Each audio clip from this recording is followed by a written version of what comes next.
Salut à tous, c'est Sphemic, j'espère que vous allez bien. Aujourd'hui on se retrouve pour un petit tuto sur Valorant. Je sais, personne ne l'a demandé et il y en a déjà des dizaines et des dizaines de vidéos comme ça. Mais bon, j'avais envie de faire une petite vidéo puisque je joue un peu à Valorant pour expliquer un peu le jeu pour les personnes qui ne savent pas et ensuite donner un petit peu mon avis sur ce que je pense de la bêta privée comme sur le jeu lui-même. Et j'ai fait 1, 2, 3, oui bon, j'ai fait beaucoup de parties. Alors, j'espère que vous êtes prêts. Let's go!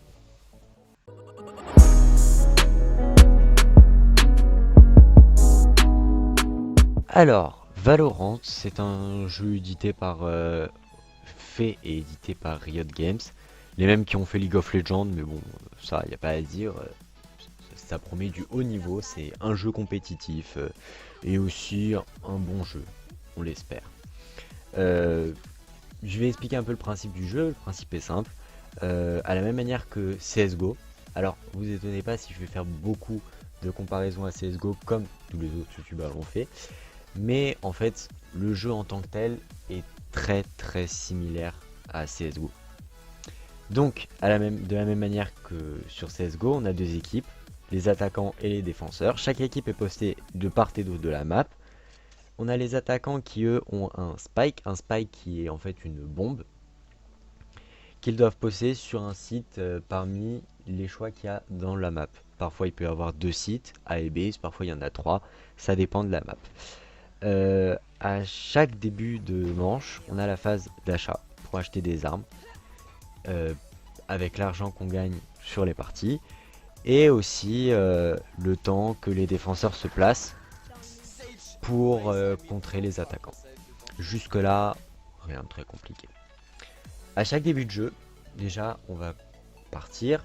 À chaque début de jeu, on choisit la partie originale. Enfin voilà, la partie originale. À chaque début, on choisit un personnage parmi une dizaine de personnages. Chacun a des capacités. Il y en a qui ont des grenades. Raze par exemple elle a des grenades, un mini robot bombe et des C4. Ou il y en a d'autres comme Sova qui a des flèches électriques ou des flèches, des sortes de flèches espions. Euh, pour chaque perso qu'on a, il a une habilité, plusieurs capacités.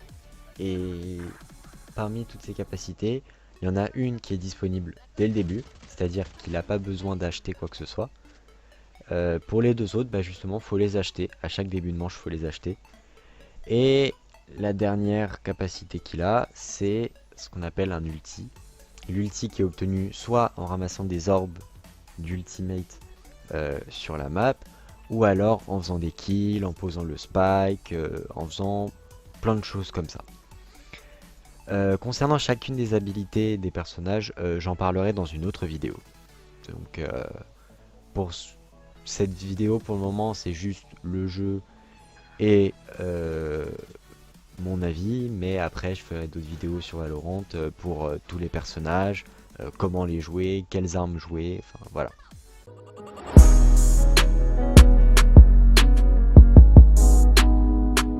Alors, comment ça se passe une partie? Comme je l'ai dit au début, à chaque manche, les joueurs achètent des armes avec de l'argent qu'ils gagnent.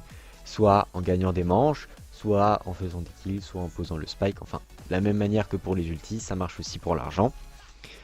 Concernant les mécaniques du jeu, à la même manière que CSGO, il n'y a pas de course, on n'a pas de moyen de courir, sauf quelques personnages qui ont soit qui sont plus rapides, soit qui ont des dashs, comme Jet par exemple qui a des dashs, enfin voilà.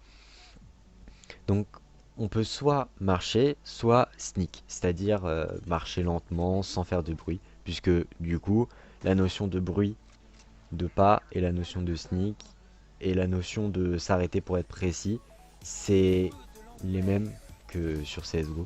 Même si j'avoue que s'arrêter pour être précis, je la trouve quand même assez embêtante. Mais bon, ça, j'en parlerai quand ce sera la partie sur mes avis. Donc une partie, elle se joue en 13 manches gagnantes. C'est-à-dire que le première équipe à avoir 13 victoires a gagné la partie. Et la particularité, c'est que toutes les 12 manches, les équipes switch, c'est-à-dire que les attaquants deviennent défenseurs et les défenseurs deviennent attaquants. Et ça, toutes les 12 manches. Mais on peut dire quand même, Valorant s'est beaucoup inspiré de CSGO pour ce jeu, puisque en fait, même la mécanique de changer d'équipe, c'est pris de CSGO. Donc en fait, la majorité du jeu, c'est-à-dire à peu près 90% du jeu, c'est pris de CSGO. C'est dommage, mais bon, ça j'en parlerai juste après sur la partie sur mon avis.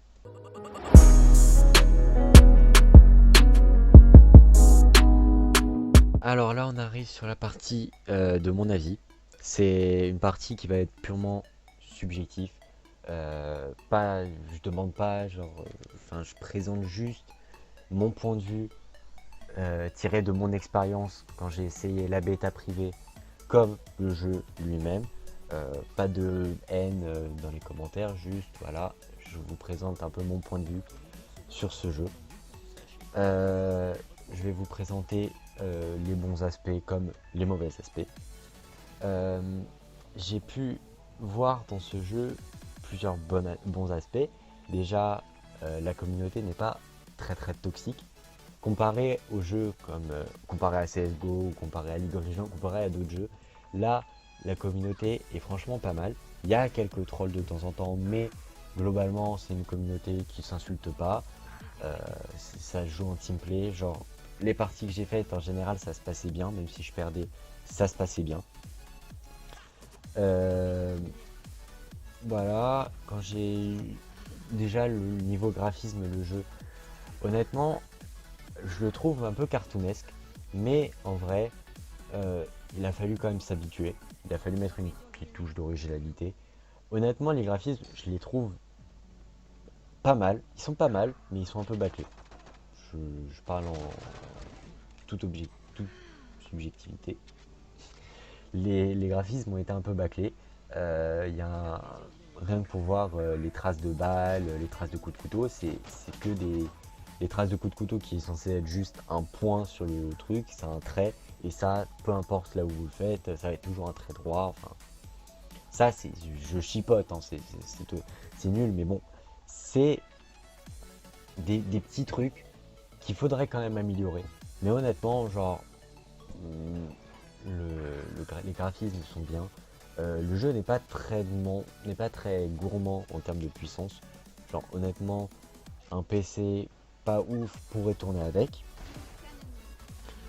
Après, voilà, c'est un reboot de Counter-Strike, donc toutes les mécaniques sont reprises. Maintenant, j'aimerais parler du coup de ce que j'ai dit avant sur le fait de devoir s'arrêter pour tirer.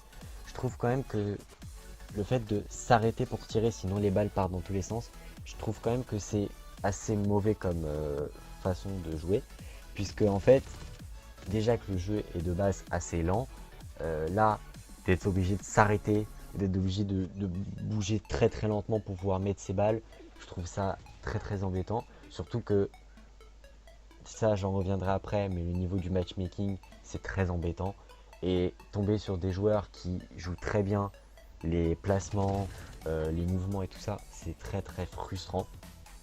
C'est dommage parce que quand t'es nouveau joueur, c'est très compliqué de se mettre à jouer, c'est très compliqué de s'habituer et le jeu ne te donne pas vraiment de chance de, de t'habituer puisque du coup là je vais en venir sur le problème du matchmaking, c'est qu'en fait autant sur la bêta privée il y avait un système de classement pour les parties, notamment avec le système compétitif, c'est-à-dire si tu étais en fer 1, tu jouais en général avec des gens qui étaient fer 1, voire fer 2, mais bon, ça, c'était pas grave.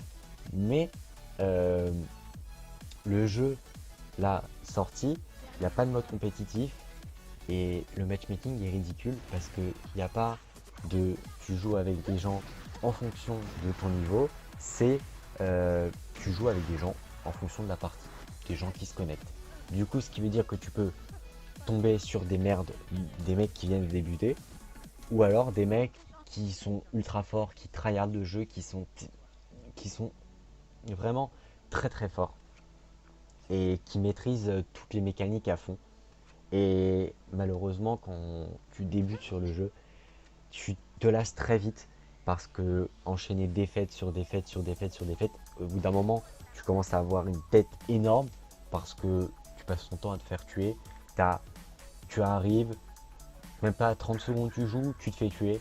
Et là, tu es obligé d'attendre 1 minute 30, voire 2 minutes, que soit toute l'équipe meurt, soit toute l'équipe meurt, soit le spike est posé, soit le spike explose, soit il est désamorcé. Euh, je pense qu'il faudrait mettre pour ce genre de jeu une, une idée de, en gros, quand tu es mort, tu vas dans une sorte d'arène, pas en mode goulag de Warzone, mais genre juste une petite arène avec les autres joueurs qui sont morts. Et là, tu as n'importe quelle arme, tu t'entraînes à tirer, mais enfin, t'es occupé le temps que la partie se finisse, parce que rester 1 minute comme ça, comme un idiot devant son écran, parce que tu t'es fait tuer en 30 secondes par un mec qui a spammé le jeu, ou alors qui est un ancien joueur CSGO, puisque le problème c'est que quand tu as en face de toi des joueurs qui ont spammé CSGO, tu te retrouves bien vite en position de désavantage, parce que toi tu débutes, tu es en mode ah, je cherche un peu les mécaniques de jeu, tu sais pas bouger ta souris en même temps, tu sais pas genre tous les moves et tout ça. Et en face de toi, t'as un mec qui a joué à CSGO, qui connaît tous les moves, qui sait bouger, qui sait faire les mêmes maximum de trucs, qui sait comment ça fonctionne, l'aim, la précision du jeu, puisque le jeu évidemment il y a le principe des erreurs de tir et tout ça. Donc en fait, vite, vite, tu te retrouves à être dégoûté du jeu. Et malheureusement, c'est ce qui risque d'arriver à Valorant si Riot Games il ne corrige pas tout ce genre de choses. C'est qu'en fait, vite, le jeu va se retrouver à être éclipsé, soit par des trucs, genre par exemple la saison 3 de Fortnite, enfin des trucs qui vont le dépasser, soit tout le monde va arrêter d'y jouer parce que voilà, c'est trop dur, c'est trop dur, on peut pas s'adapter, nanani nanana, et on va se retrouver à, comme sur CSGO, c'est-à-dire des joueurs, soit des hackers, soit des trolls, soit des joueurs, des vrais tryharders, mais du coup, il n'y aura plus rien.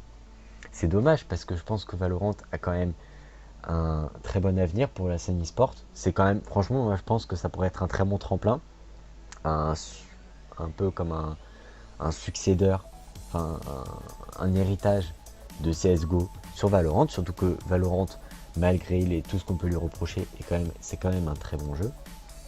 Euh, Maintenant, voilà, j'aimerais parler d'un autre dernier truc. Euh, la stratégie qu'ils ont fait Riot Games, avec pour un peu promouvoir le jeu, franchement, je trouvais ça très très bien. Le fait de mettre un bêta privé, de balancer des drops, des clés, que seuls le fait de voir des streamers, ça permet d'obtenir ces clés. Ça a été un énorme coup de pub. Et honnêtement, ça a dû faire plaisir non seulement à Riot Games, mais non seulement aussi aux streamers qui ont balancé des audiences mais magnifiques. Parce que le jeu, tout le monde voulait avoir sa clé, tout le monde voulait jouer, tout le monde voulait... Du coup, je pense quand même que le coup de Riot Games a été un très très bon coup. Maintenant, il ne faudrait pas décevoir la communauté. Et je pense que Valorant a encore besoin de beaucoup de, de corrections. Non seulement par exemple la Vandale, je sais que c'est un peu un remake de l'AK, mais la Vandale est extrêmement cheatée. Je parle des armes, mais j'en reviendrai sur une vidéo, mais la Vandale est juste extrêmement cheatée. Parce que une balle, c'est mort, tu peux lui tirer de n'importe où, la balle elle touche, et la personne meurt, c'est trop simple de gagner contre cette arme. Et les personnes qui savent jouer, donc les anciens CS, c'est obligatoire que les personnes gagnent à chaque game quand ils ont la Vandale. Parce que genre c'est impossible de faire face.